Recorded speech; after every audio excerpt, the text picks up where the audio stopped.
Truth that what? Life isn't always easy, is it? The bad times come, the bumps in the road, sometimes the pits. And if a person's only looking for the good times, you know, all of a sudden the bad times comes, and then it's, oh no, what do I do now? But you see, Christianity gives us that solid, girded, cement foundation to endure the tough times too.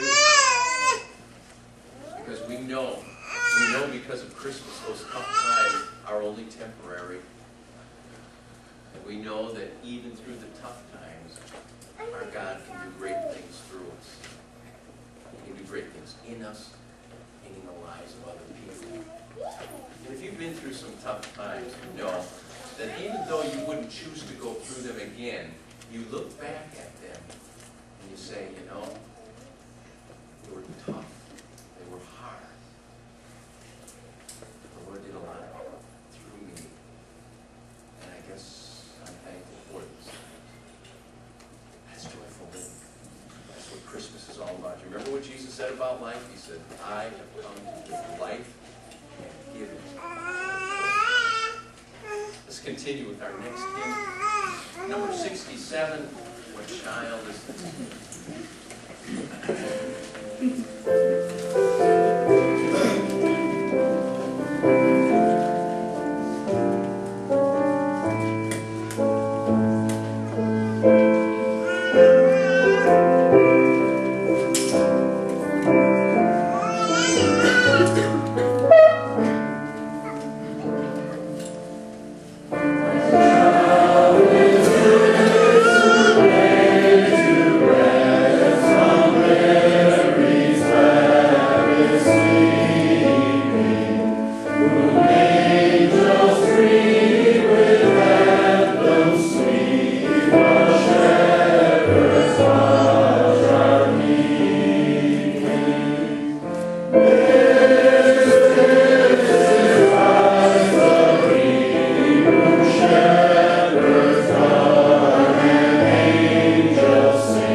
Sacrifice in keeping with what is said in the law of the Lord, a pair of doves or 2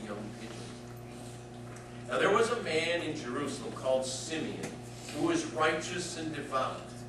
He was waiting for the consolation of Israel, and the Holy Spirit was upon him. It had been revealed to him by the Holy Spirit that he would not die before he had seen the Lord's Christ. Moved by the Spirit, he went into the temple courts. When the parents brought in the child Jesus to do for him what the custom of the law required, Simeon took him in his arms and praised God, saying, "Sovereign Lord, as you have promised, you now dismiss your servant in peace. For my eyes have seen your salvation, which you have prepared in the sight of all people, a light for revelation to the Gentiles and for glory to your people Israel." The child's father and mother marveled at what was said about him. Then Simeon blessed them and said to Mary, his mother, "This child is destined to cause the falling and rising of many in Israel, and to be a sign that will be spoken against, so that the thoughts of many hearts will be revealed. The sword will pierce your own soul too." There's a lot of different things to talk about in these verses, but let's just focus on this man Simeon for just a minute. It's kind of a beautiful way to end, isn't it? Simeon was an elderly gentleman, and somehow God had told him, we don't know exactly how, somehow God had told him that he was not going to die before he had seen the Messiah. Then Jesus is brought in by Mary and Joseph, and there is Simeon. And his wish and his dream is fulfilled. And isn't it beautiful the way he responds? He knows he's going to die now. And we sing his reaction maybe in Sundays in our church, called the Song of Simeon. "Lord, now let your servant depart in peace according to your word, for my eyes have seen your salvation." Isn't there a sense of peace and calm in this dying man's words? This is not a guy who is wildly trying to figure out what life is about, trying to, be self-actualized or find fulfillment in life. He's not a guy who's thrashing about, trying out this kind of lifestyle and that kind of lifestyle. He's a guy who really does have his priorities straight. He knows he's on this earth because God put him there.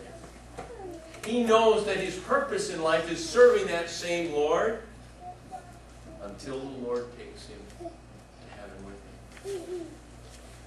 We don't know anything about Simeon except that he had the most important things in his life in order. And it's so important as we face 2010. Talked about it a little bit earlier. We don't know what's going to happen in 2010. Last year was uncertain. This year may be just as uncertain in many, many different ways. Let me just share an example of what happened to one fellow in 2009. I was at the long-term care center the other day visiting a guy that I visit regularly, and he's got a new roommate by the name of Max. And I haven't really talked to him too much, and he's got a feeding tube and can't eat anymore. He only has one arm.